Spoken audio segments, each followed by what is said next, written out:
Mr. O'Connor, Yes. for me, it's just linking me to a YouTube video and not like a sheet. For the graphing rational functions? Yeah.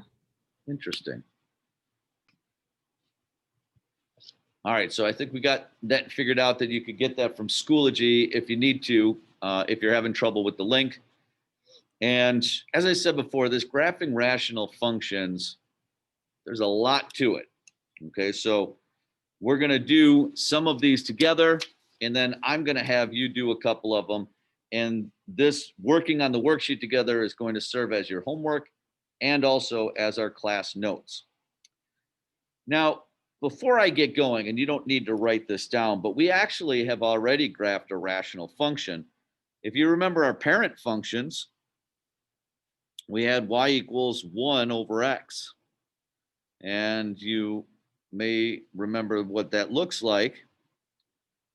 So that graph looks like this.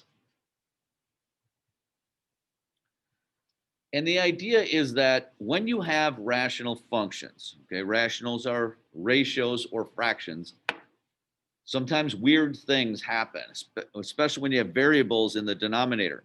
You get asymptotes, which are an asymptote is a line that the graph gets infinitely close to.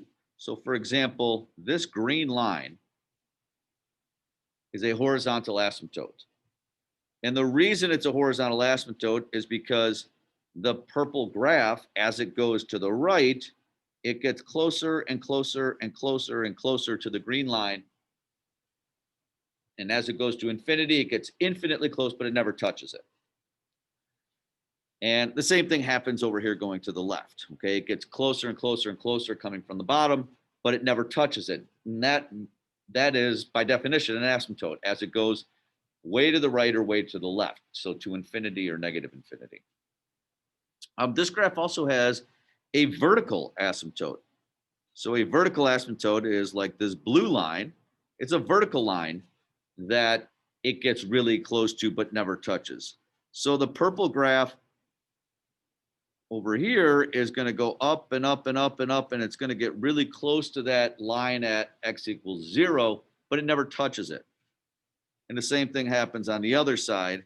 And so the blue is a vertical asymptote. Okay. The green is a horizontal asymptote. The blue is a vertical asymptote. And those asymptotes happen quite a bit with rational functions. So we're going to be finding those things and trying to make graphs from given information. And what's really important is to remember that an asymptote is for this vertical asymptote, the graph never crosses that blue line. So the graph is what we call discontinuous. It doesn't continue through that piece. Okay, it does not continue through the blue line. All right, so let me get rid of that and start to talk about a more specific example. I'm going to do number 2. And for problem number 2, we are going to find a bunch of information. It says up here, we want to find the points of discontinuity, the holes, the vertical asymptotes, x-intercepts, horizontal asymptotes. Is that it? Thank God. All right, so we have to find a bunch of stuff. Here's how we do it. Points of discontinuity, those are things that make the bottom equal to 0. Because in a fraction, you can't divide by 0. So for example, problem number 2 is discontinuous at x is 4. Because if I plug a 4 into that, it would make the bottom equal to 0. And you can't have that in a graph. So it is discontinuous at x equals 4. So for a point of discontinuity, it is discontinuous at x equals 4.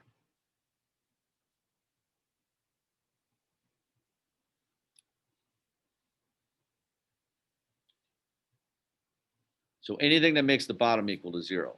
Now, sometimes when you have a factor on the bottom, you might also have the same factor on the top. So for example, this was discontinuous at 4 because we had x minus 4 on the bottom. If we had a factor of x minus 4 on the top, then those two things would cancel out. So I'm going to erase that in a second because I don't want to change the problem. But just to show you, if you have the same factor on the top and bottom that cancel, that creates what's called a hole. And I'll talk more specifically about those in a minute. But a hole in the graph is when the factor cancels.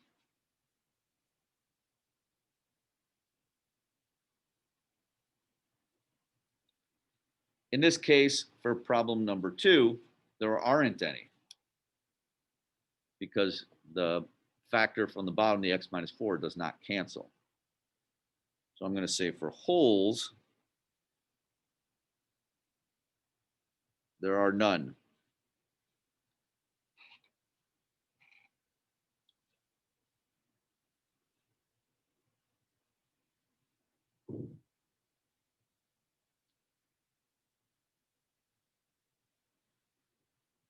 All right, so a vertical asymptote.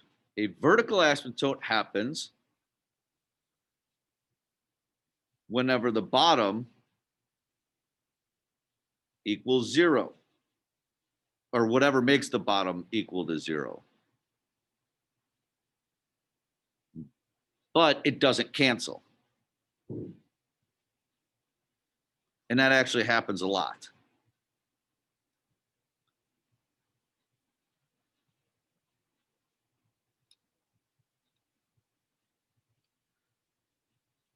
So you get a vertical asymptote when the bottom is equal to 0,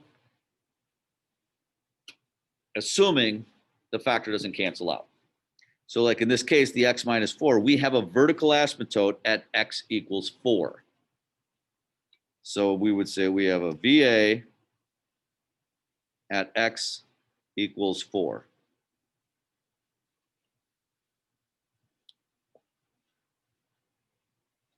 All right, so now to kind of put those together here, the holes and the vertical asymptotes are both specific types of discontinuities. Okay, so if you think about it, anything that makes the bottom equal to 0 is a point of discontinuity. It's one of two types. It's either a hole if the factor cancels out, or it's a vertical asymptote if the factor does not cancel out. Okay, so anything that makes the bottom equal to 0 is a point of discontinuity.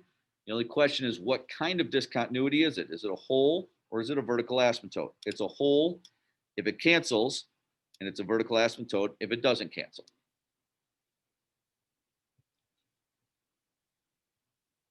All right, x-intercepts. You find the x-intercepts when the output is equal to 0. So output is equal to 0. Remember, the output is the same as the y, which is the same as the f of x.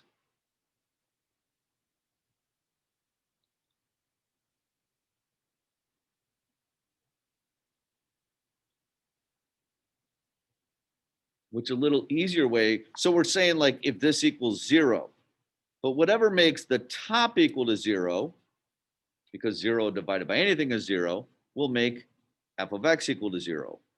So an easier way to write that for the x-intercept is whatever makes the top equal to 0. That is an x-intercept.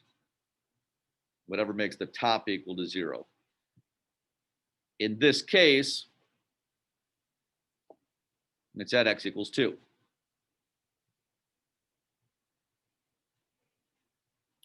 So we have an x-intercept at, we'll write it as a coordinate, 2, 0.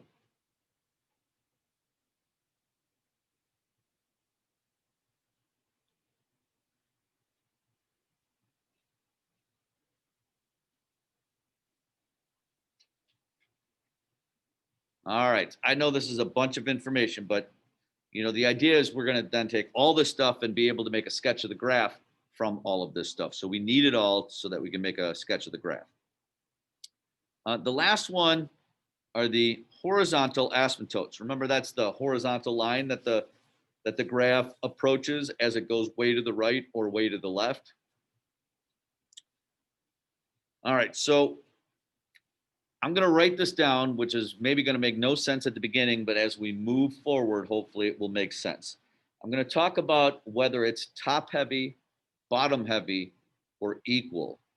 So write it down and then I'll explain what it means. So for a horizontal asymptote, if the function is bottom heavy, then the horizontal asymptote is at y equals 0. Okay, if the function is bottom heavy, it's at y equals 0.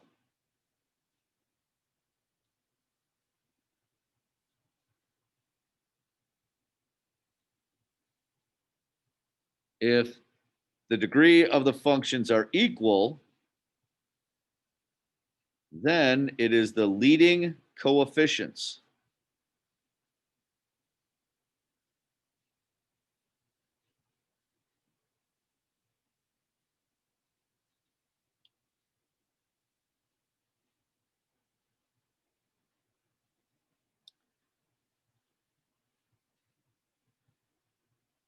So if it's bottom heavy, it's y equals 0.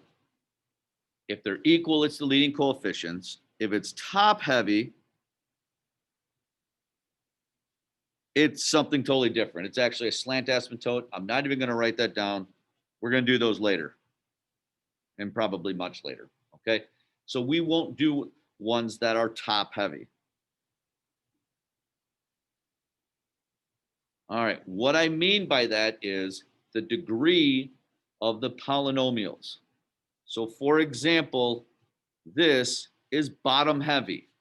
It's bottom heavy because the bottom is a second degree and the top is a 0 degree actually, because it's 1x to the 0. So that is bottom heavy. This one, number 3, is top heavy because the top is a third degree and the bottom is a second degree. We're not even going to do that one. Let's cross it out.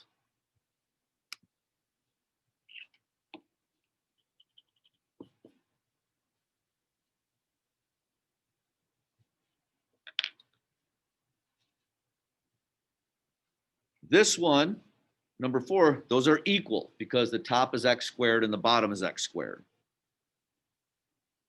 Okay, so just kind of going through them quickly, and I'll write these out again as we go through them.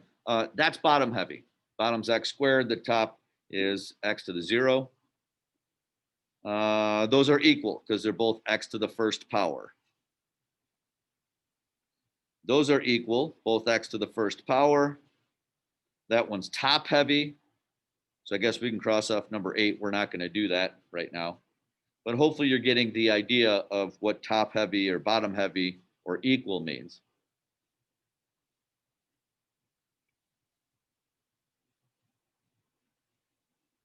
All right, so for example, in this case, for problem 2, going back to that, these are equal. They're both x to the first power. And so the horizontal asymptote, so I'm just going to write HA for horizontal asymptote. That's pretty common notation. The leading coefficients are 1 over 1, so it's at y equals 1.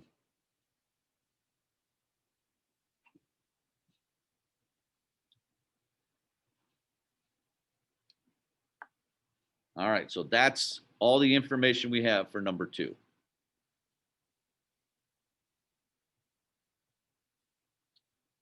All right, any questions on that before I go on to another one?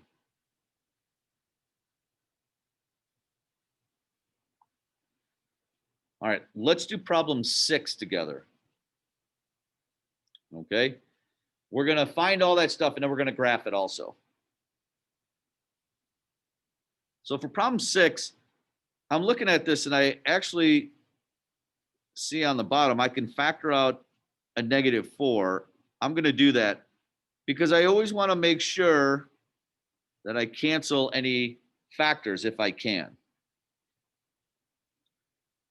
I can't cancel anything, but that it's going to help me be able to see a couple things moving forward. So I factor a -4 out of the bottom. So it's -4 times x plus 4. And now we're going to find everything. Points of discontinuity.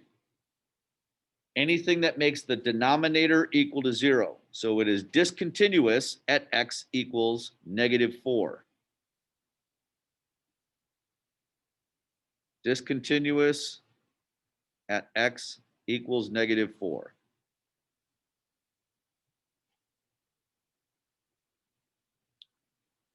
The x plus 4 does not cancel out, though. So that means it is not a whole.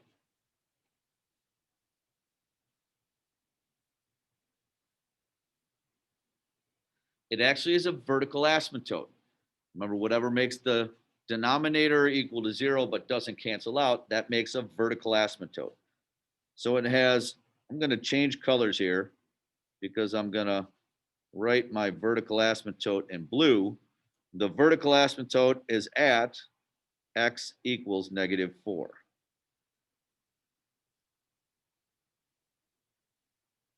So I'm going to draw that on our picture because that's a really important part of the graph. So that means here at x equals -4, I have a vertical dashed line. The graph is not going to pass through that line. It's discontinuous there, and it's going to be a vertical asymptote.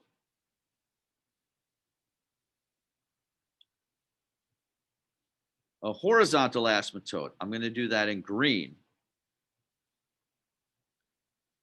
Whether this is top heavy, bottom heavy, or equal, these are equal. They're both x to the first. So that means I'm doing the leading coefficients. So it's going to be like -1/4. So we have a horizontal asymptote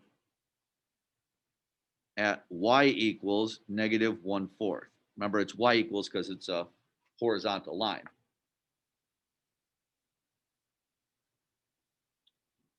So I'm drawing in a green line here.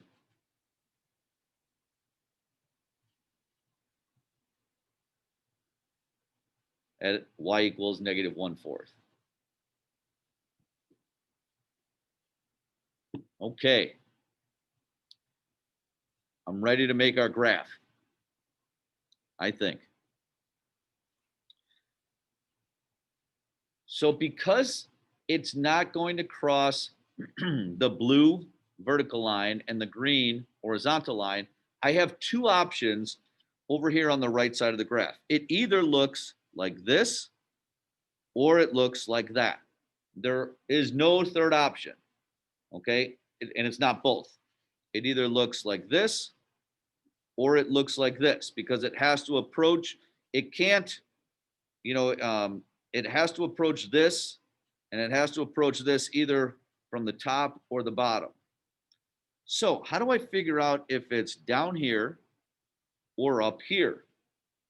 Well, there's a couple ways I could do that. One way is I could think about the x-intercept. Remember up here to find the x-intercept, that's whatever makes the top equal to 0. So this has an x-intercept at 4, or I'll say 4, 0, which means it goes through this point.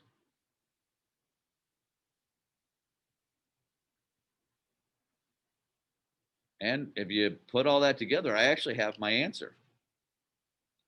It has to be up here because it can't be down here and go through that point. I could also check that with the y-intercept too, but I'm sure that that would be the case. The graph has to be up there.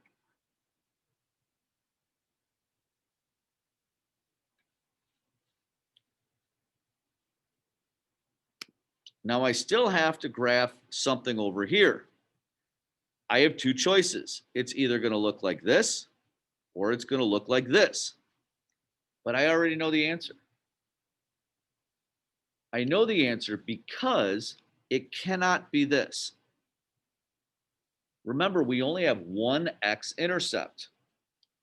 So for it to be up here, it would have to come down here and cross the x-axis to be able to approach that horizontal line. And it doesn't do that. It only has one x-intercept. Therefore, the graph has to be down here. And so that red graph is the graph of the rational function.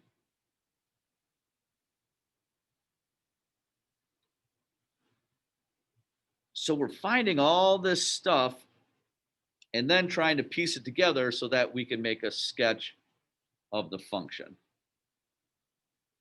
All right, I'm going to have you guys do two of them and then we'll go over them together. But before I do that, are there any questions?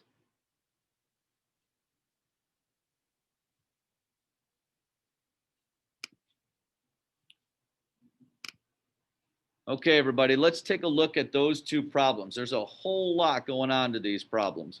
So I factored problem number one, I factored the denominator. And I'm going off of all this information that we had up top here. The points of discontinuity are whatever make the bottom equal to 0, which are at -3 and +2. Okay, so it is discontinuous at x equals -3 and +2.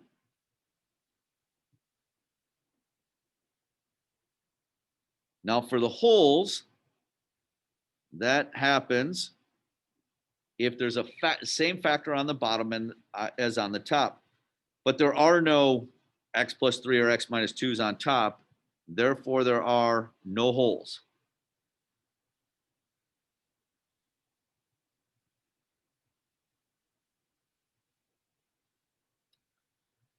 And since nothing canceled out, that means that we have actually two vertical asymptotes. We have a vertical asymptote at x equals -3 and x equals 2. Okay, -3 from there and x equals 2 from there. Whatever makes the bottom equal to 0, that didn't cancel. An x-intercept is whatever makes the top equal to 0. Well, the top doesn't have any variables, so there are none. There are no x-intercepts.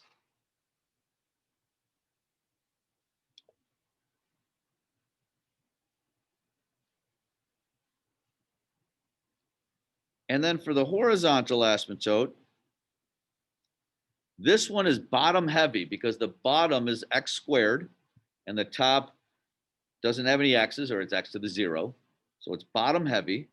And whenever it's bottom heavy, your horizontal asymptote is at y equals 0.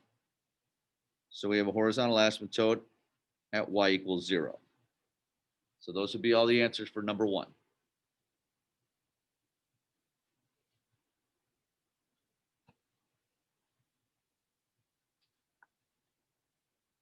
All right, let's, I had you guys do 5 also. So I'm going to do all that stuff. First, I'll factor the bottom. Looks like I can factor an x out of there.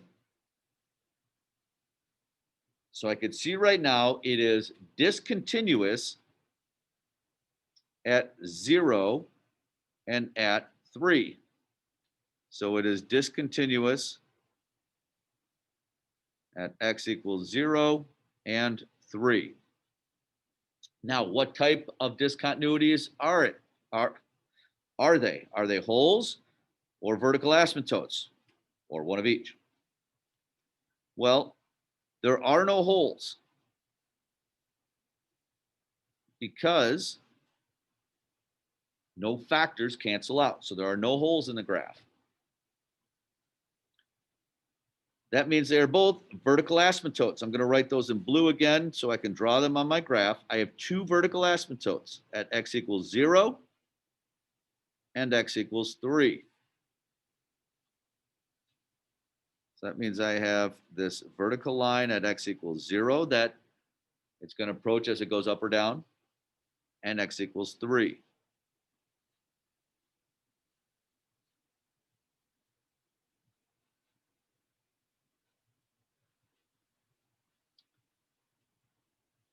Now the horizontal asymptotes, or asymptote, I should say, there's only one, is at y equals 0 because it is bottom heavy.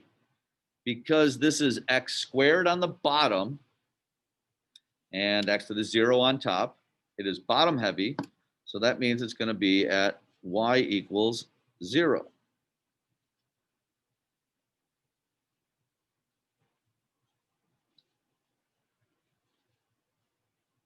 All right, so now I need to figure out what my graph looks like. I have the asymptotes.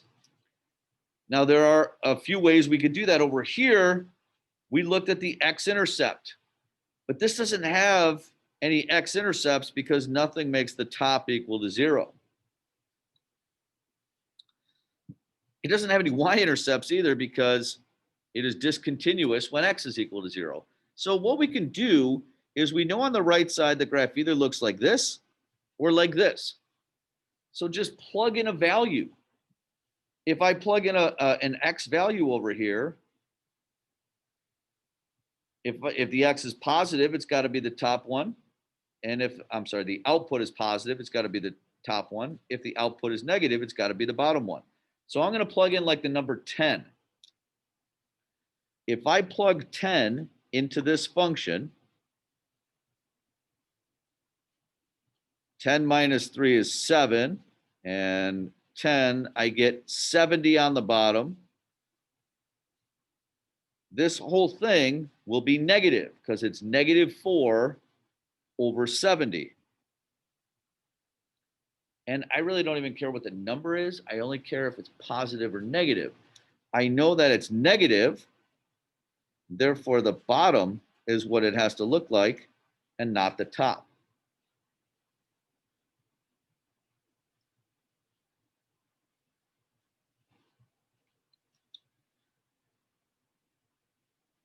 To do the middle part, the graph is going to look like this, or maybe like that. Or maybe it looks like that, like a wiggle. So what I want to do is I want to pick a number that's kind of close to this vertical asymptote. That vertical asymptote is at 3. So if I chose like 2.5,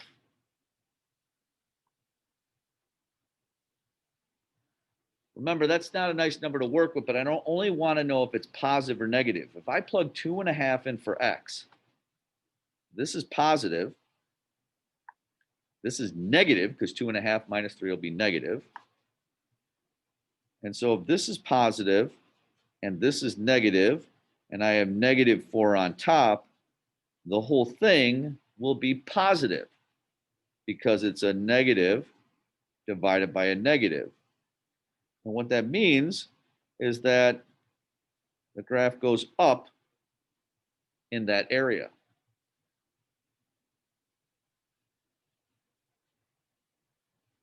If I plug in a positive 1/2, this is positive, this is negative, and this is negative, and a negative divided by a negative is a positive. Therefore, at 1/2, it's going to go up also. So the graph is a U shape in there.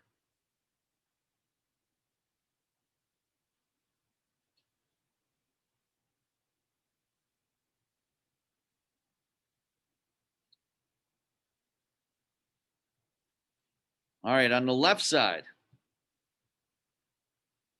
the graph is either going to look like this or like this. So all I have to do is figure out if it's positive or negative.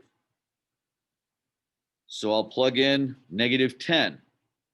If I plug negative 10 in for x, that's negative. That's negative, meaning the whole thing is positive, negative times negative. And that's negative 4. So negative 4 divided by a positive number will be negative. And so the graph looks like that down at the bottom.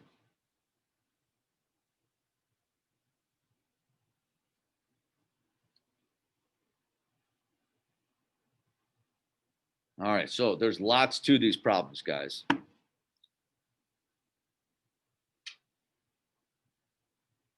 All right, let's go down to problem number 9.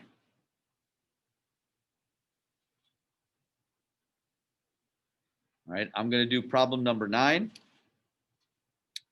I'm going to factor the top. So it looks like I could factor a 3x out of the top.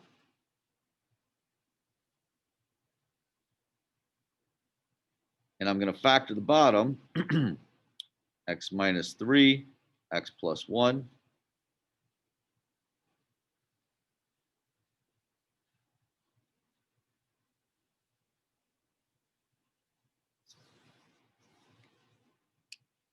And I'm going to try and graph this. So I can see that there are 2 discontinuities. There's a discontinuity at 3 and at x equals -1, because those are things that make the denominator equal to 0. Now, what type of discontinuities are they? Well, they're not wholes because they don't cancel. Neither one of those cancels. They are vertical asymptotes. There's a vertical asymptote at x equals 3. So I'll put that on the graph. And there's a vertical asymptote at x equals -1.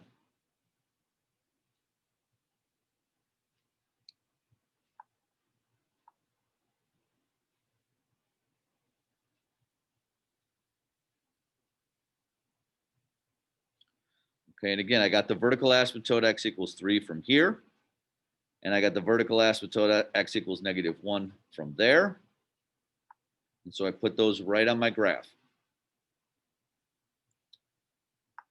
Now we have a horizontal asymptote. Those two are equal in degree. Therefore, it's the leading coefficients, which is 3 over 1. So we have a horizontal asymptote at y equals 3.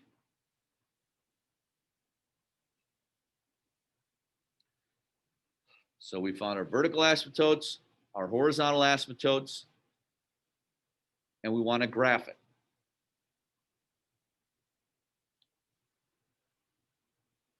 Now to graph it, our x-intercepts may be helpful,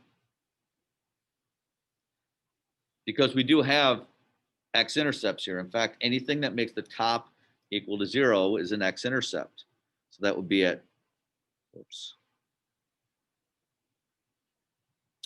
So I have an x-intercept at 0 and at 4. So I have an x-intercept at 0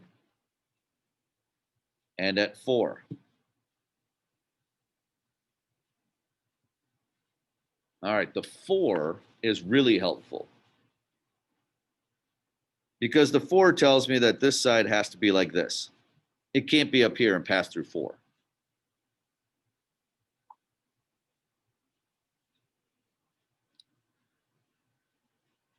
Now the 0 is not especially helpful because, I don't know if the graph, it may come down and look like that. It may look like this. I mean, there's all kinds of options.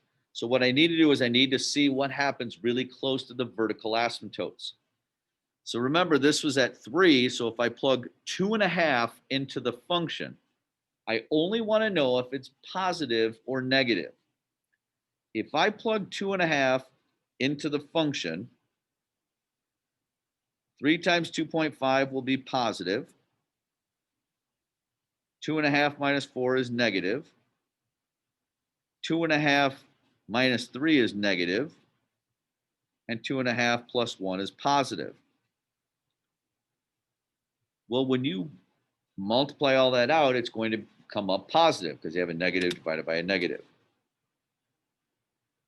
So I know at 2.5, the graph is positive, so it's going to go upward. So that means at 2.5, the graph goes up. So maybe it comes down like this, or maybe it comes down and touches and goes back up. I better check and see what happens here at -1/2.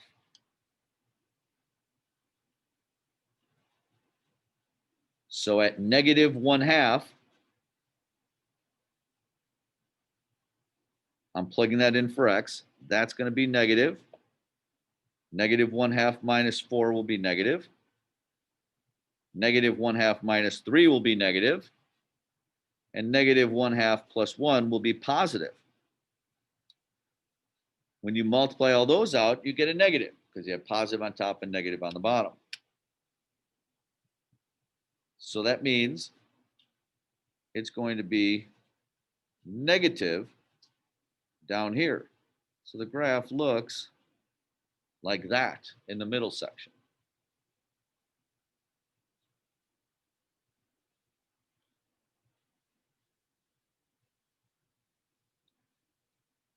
Now on the right section, the graph has to look like this.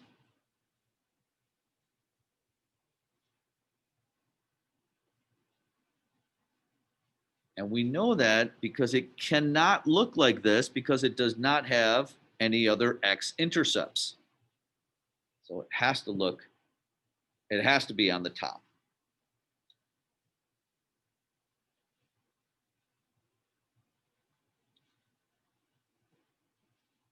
All right, I know that's throwing a ton at you guys. Are there any questions?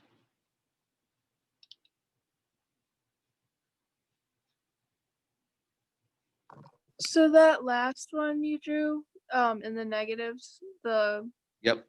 the line. How did you know that it was on the top? Because if it was on the bottom, it would have to pass through the x-axis somewhere. But we already listed all of our x-intercepts. There's only two x-intercepts which we've already used. There aren't any other x-intercepts, so it has to be up top and can't be on the bottom. Okay. Okay. Okay. That makes sense. So it's a bit of strategy, kind of putting everything together, trying to figure out, sometimes by elimination, okay, well, the graph can't be down here because of intercepts. It must be in a different situation or different place. Any other questions?